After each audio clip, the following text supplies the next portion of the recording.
Hammaga salom. O'zbekiston Daily kanaliga xush kelibsizlar. Bugungi videoda biz doimgidek Dream Draft tarkib ochib ko'ramiz. Qani omadimiz keladimi, yo'qmi? Bizga mana shu 6 ta o'yinchidan kapitan bo'lib Ronaldo yoki Messi kerak. Xo'p, hozirda videoni pauza qilib kommentariyaga yozib qo'yinglar. Ronaldo yoki Messi kimni fanati ko'proq? Ronaldochi bo'lsangiz like bosib qo'ying, Messi yoqsa obuna bo'lib qo'ying. Qani kim ko'proq ekan bizga o'sha o'yinchi tushadi katta ehtimol. Taktik sxema albatta 5-3-2. Xo'p, bizni kanalda hozircha Ronaldoning muxlislari ko'p shekilli. Ronaldo tushdi, juda ham zo'r. Darvozaga Thibaut Courtois. Ajoyib tarkibimiz hozircha boshlanishi yaxshi boshlandi. Qanot himoyasiga Barselonada nafaqat Barselonada o'zi himoyachilar hisobga olsak, qanot himoyachilar orasida juda ham nozik didli himoyachilardan menga yoqadigan Cancelo tushdi. Canceloning o'yinini biladiganlar, muxlislari bo'lsa albatta yozib qo'yinglar. Ko'ryapsizlar, chota bizga omad kulib boqmoqda. Davomiy bo'lsin. Saliba ham tushdi markaziy himoyaga. Va bizga endi kim kerak deb o'ylaysizlar? Albatta markaziy himoyaga to'ppa-to'g'ri Abduqodir Husanov kerak.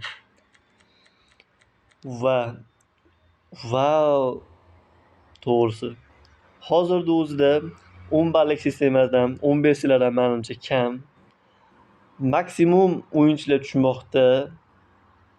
Gabrielni olamiz. Van Dijk xafa bo'lmaysan. Reytingini tushibsan, xafa bo'lma Van Dijk bizdan. Va Llorente ham ko'p tarafga hojat yo'q unga ham. Realdan chiqqan u ham va hozir Atleticoda o'ynaydi. Juda ham ko'p qirrali o'yinchi.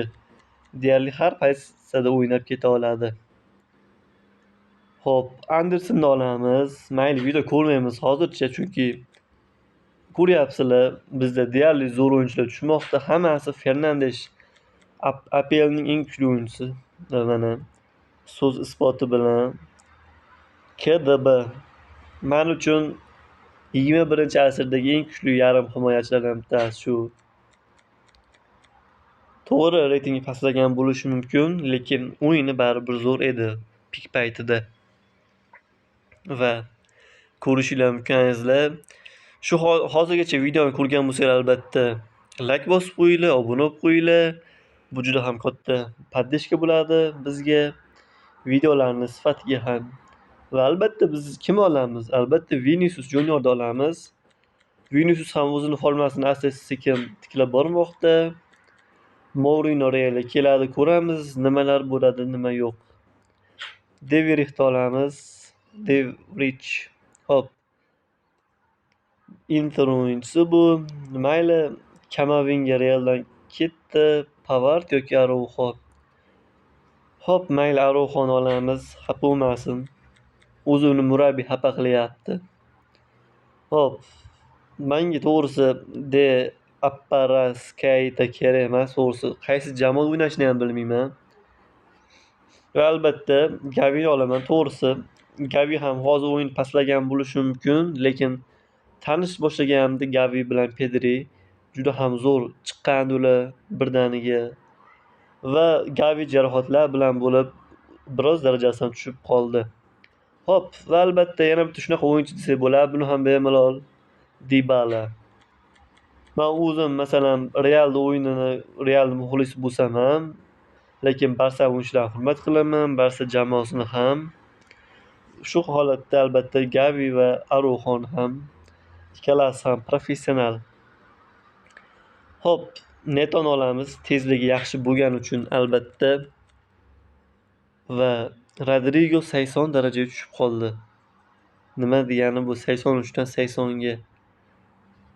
Mayli, Rodrigoni olamiz. Hozir jarohatda u ham. Va albatta Gakpo. To'g'risi ko'rishlar mumkin. Bundan zo'r tarkib bo'lmasa kerak video ko'rmasdan, chunki e'tibor berishinglar mumkin. Hop, biz biroz tarkibni yaxshiroq qilamiz.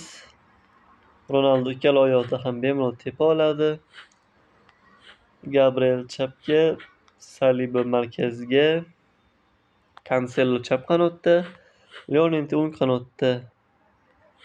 Hop, Rodrigo yarim himoyada ham qo'ysak bo'ladi. Yarim himoyaga kimni qo'yamiz? Kontroli yaxshi bo'lgan Dybalani qo'yamiz. Ko'rishlar mumkin. Bu tarkib video ko'rilmagan holatda ham juda ham zo'r yig'ildi.